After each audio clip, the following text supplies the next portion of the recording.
Hello and welcome to Rolling with Reviews. I'm Will, and with me as always is the person who answers live long and prosper when I ask her for her favorite epoch. Sarah. And then I remind her that's Spock, not epoch.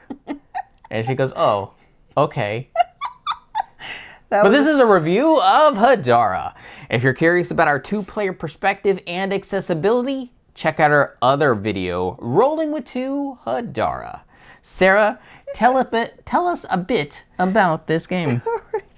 Over the course of 3 epics, Live long and prosper. you make the decisions to form your civilization.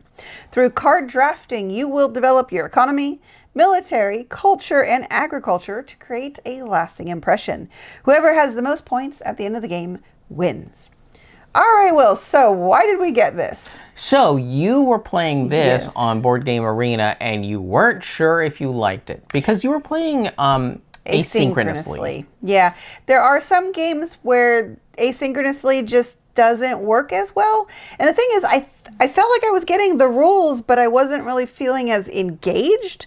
So I thought maybe playing it real time, and just we don't play a lot of real time on Board Game Arena.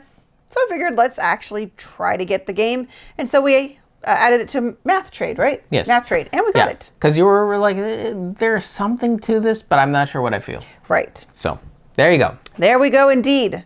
We got it. So what do we like about the game? The mechanisms. Yes. This game has a sort of double drafting card mechanism for each of the epics, which is very interesting in how it does it, because one is very personal while one is very competitively open. So having these two dynamic drafting systems make for interesting choices. Right. Additionally, the how everything blends together, where the money provides the spending capital, and the military helps you score in this way, and the culture helps you score in this way, and the food lets you keep the number of cards. Yes. They blend the mechanisms really nicely together. Yeah, I agree. Everything just works really well together. And it also feels very giving. There definitely feels like we've played some Civilization games that it's just like, it's a really hard work to get anywhere. Yeah, and part of that is because between each draft even, you will get a new set of income, Right. a new check for your military, a new check for your culture. Right. And you don't even check for which cards to discard until the end of the epic. Right. And so, yes, there's feeding your people, which is really just how many cards can you hold. So you have to make sure to keep that statistic or that stat up to have enough food to support those cards. So, I mean, thematically, it does make sense, but mechanically, it is just an additional thing of, actually, I'm not really sure mechanically, but it's just there. Yes. Normally, I don't like feed your people type of things, but it works well here. And there are often ways to get food from other cards, or food can give you other things. So it's not, you never feel like you're just wasting your time Yeah. to up your agriculture. Yeah. And because how snappy everything moves, Right. it also doesn't feel like a dull turn, even though essentially what you're doing is moving a lot of tracks. That's true. You're getting cards that tell you what tracks to move up, and just trying to see if you qualify for things in those in between kind of the end parts of each phase. Yeah. So, but yeah, it works. It works really well. And then also overall, it has really good accessibility. There's a few minor things, so you can watch our video, our Rolling with Two, which goes over the accessibility. But it's very minor issues. So overall, I think they did a really good job making this a very accessible game. I think that covers about everything we like about the game. So what we don't like, though, as much as we're talking about the theme, it's still kind of bland, and it's still kind of one of those games, it could be any theme.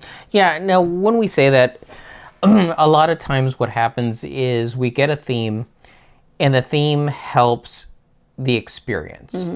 It enriches the mechanisms. This is building a civilization, it's just like blandly hanging there, and it's an easy thing for the mechanics to be draped onto, but it doesn't make the mechanics feel any better. Right. It's not like, oh, this definitely feels like a rubber ducky with a laser gun, or this is I want a rubber ducky. this with is a a laser talking gun. sausage who's a chef, who's a master chef, no less. Those type of thing could then really enrich your experience and investment in it. This bland civilization, there's no specific culture referenced. This is they purposely beiged it all up Yeah, to make it feel less specific. It's one of those things that it is there, and when you think about the actions you're doing, it works. Makes sense. It makes sense, but it also is not what engages you in the game. Right. It could be a pure number game, and it would probably almost work just as well.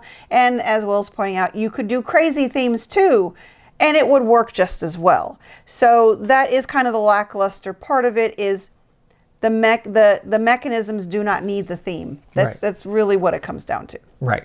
And I'd like it to be the other way around a little bit more. You're not getting this game because it's an amazing civilization game. You're getting this because this is an amazing drafting mechanics game. So, yeah.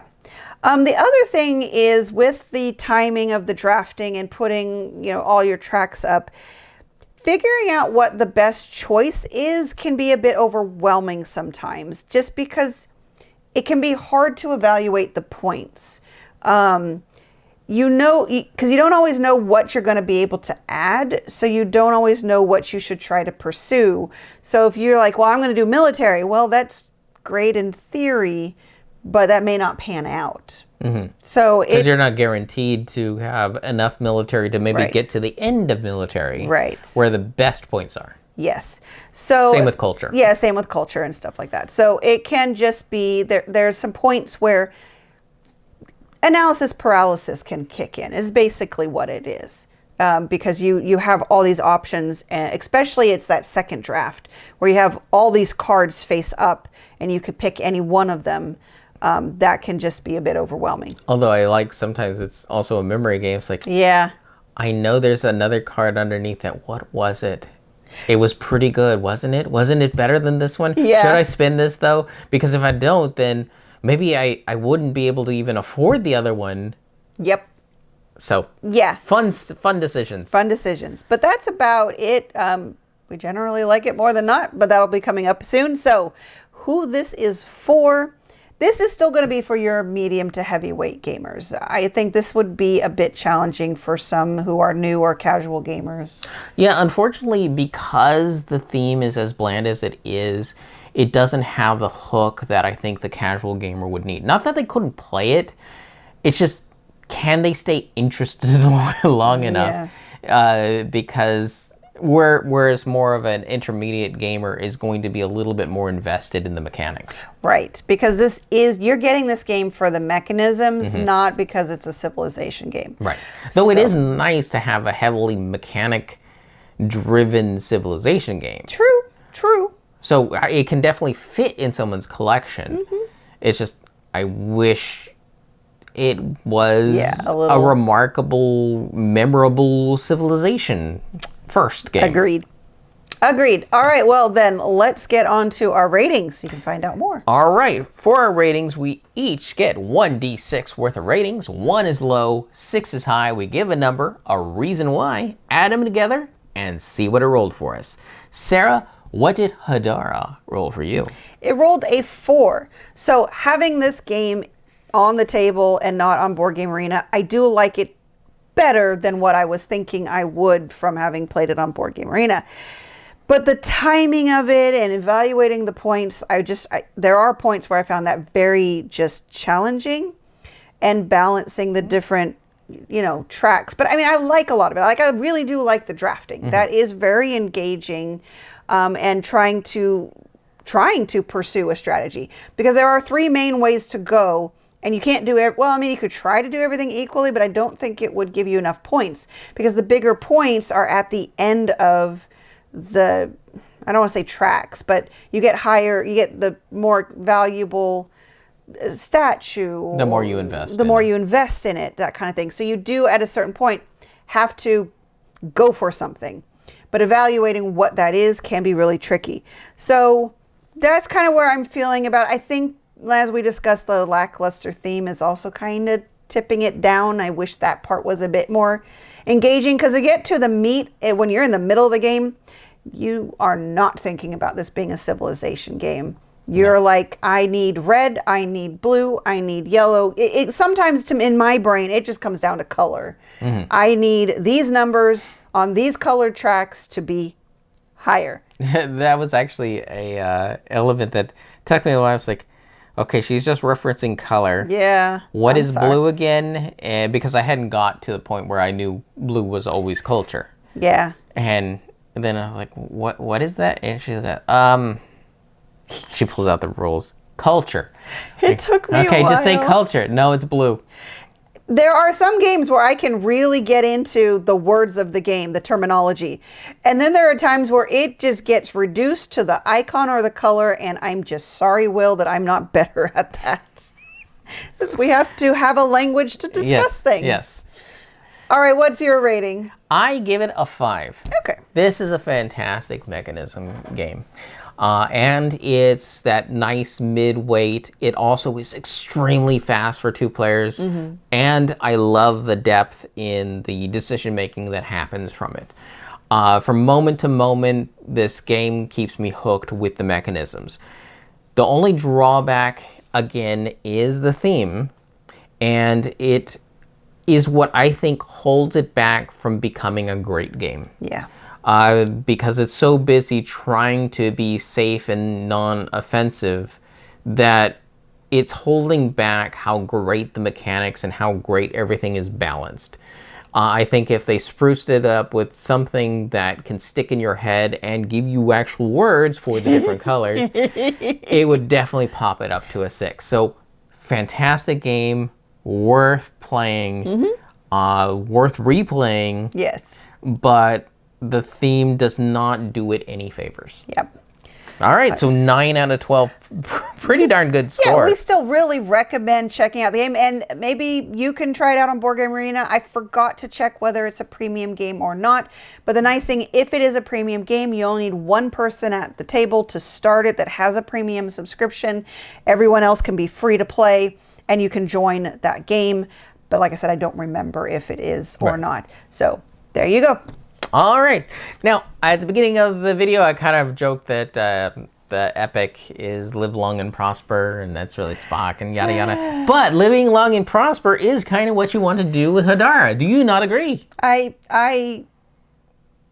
I not agree? I agree that the whole point of it is to make the best civilization. So that yes, lives long and prospers. So Agreed. maybe that is the best epic. Maybe it is. And we've been Rolling with Reviews. If you have any questions, comments, or concerns, you can reach out to us on the various social media platforms at Rolling with Two, that's TWO. We're on Blue Sky, Facebook, Twitter, and Instagram. For Discord, we have a channel on Tabletop Express. Check the show notes for the invite link. If you have time, check out the other content Nanaman has found for you, because remember, he's rolling with you.